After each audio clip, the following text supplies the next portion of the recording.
بسم اللہ الرحمن الرحیم۔ السلام علیکم ورحمۃ اللہ وبرکاتہ۔ پیارے بچوں، آج کی کلاس میں ہم آپ کو خوش آمدید کہتے ہیں۔ آج ہم کلاس پنجم کا ایک مخصوص حصہ پڑھیں گے، تو آئیے سبق کا باقاعدہ آغاز کرتے ہیں۔ آج کے سبق کا عنوان ہے اسماء الحسنی، یعنی اللہ تعالیٰ کے پیارے نام۔ اس میں پہلا نام جو مشہور ہے وہ العلیم ہے۔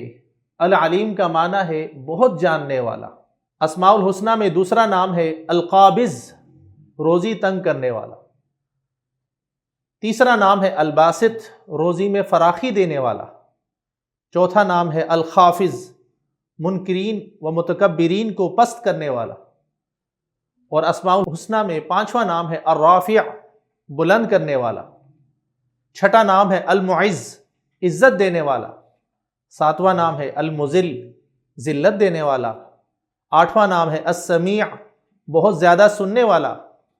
اور نواں نام ہے البصیر، سب کچھ دیکھنے والا۔ ویسے تو اسماء الحسنی کی تعداد 9 سے زائد ہے، لیکن ہمارے سبق میں 9 اسماء الحسنی پیارے بچوں آپ کے سامنے پیش کیے گئے ہیں۔ اب حصہ بے کی مشق کے حوالے سے پیارے بچوں آپ کے سامنے الف حصہ پیش کیا جائے گا۔ تو الف حصے میں مختصر جوابات آپ نے تحریر کرنے ہیں۔ سب سے پہلی چیز یہ کہ العلیم کا معنی کیا ہے؟ العلیم کا معنی ہے، پیچھے ہم پڑھ چکے ہیں، بہت زیادہ جاننے والا۔ دوسرا مختصر سوال ہے، دنیا اور آخرت میں بھلائی کی دعا لکھیں۔ وہ ہم ماقبل سبق کے اندر پڑھ چکے ہیں، جو ایک مشہور دعا ہے، ربنا آتنا فی الدنیا حسنہ وفی الآخرۃ حسنہ وقنا عذاب النار۔ اس کے بعد تیسرا مختصر جواب ہے جو آپ سے پوچھا جائے گا سوال کی صورت میں، وہ یہ ہے کہ الرافع کا معنی لکھیں۔ تو الرافع کا معنی کیا ہے؟ بلند کرنے والا۔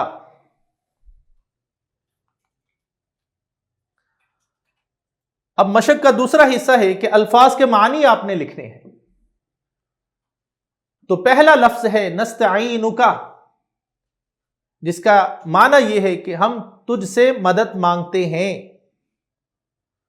دوسرا لفظ ہے نستغفرک، اے اللہ ہم تجھ سے مغفرت کا سوال کرتے ہیں یا تجھ سے بخشش طلب کرتے ہیں۔ اور تیسرا لفظ ہے نؤمن، ہم ایمان لاتے ہیں۔ اور چوتھا لفظ ہے نسجد، ہم سجدہ کرتے ہیں۔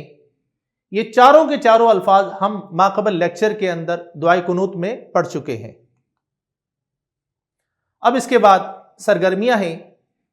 پہلی سرگرمی طلبہ سے متعلق ہے۔ اس میں سر فہرست طلبہ نے کیا کرنا ہے، ہر 4 طلبہ کے گروہ کو منتخب دعاؤں کا متن دیا جائے اور دیے گئے مواد میں سے طلبہ تراجم تلاش کر کے تحریر کریں۔ دوسری سرگرمی کیا ہے؟ آیت الکرسی، درود ابراہیمی، دعائے قنوت اور سبق میں دی گئی دعائیں ترجمے کے ساتھ زبانی یاد کریں اور دوستوں کو سنائیں۔ اساتذہ کرام اس حوالے سے طلبہ میں کون کون سی ایکٹیویٹی کرائیں؟ تو پہلی چیز یہ ہے کہ درود ابراہیمی اور دعائے قنوت کی آڈیو سنائی جائے۔ دوسری چیز، طلبہ کو درود ابراہیمی، دعائے قنوت اور دعائیں ترجمے کے ساتھ زبانی یاد کروائیں۔ اور تیسری چیز یہ ہے، کمرہ جماعت میں طلبہ کو اسماء حسنی کی مشق کروائی جائے۔ یہ تھا آج کا سبق۔ اگلے سبق کے لیے ہم انشاءاللہ آپ کی خدمت میں دوبارہ حاضر ہوں گے۔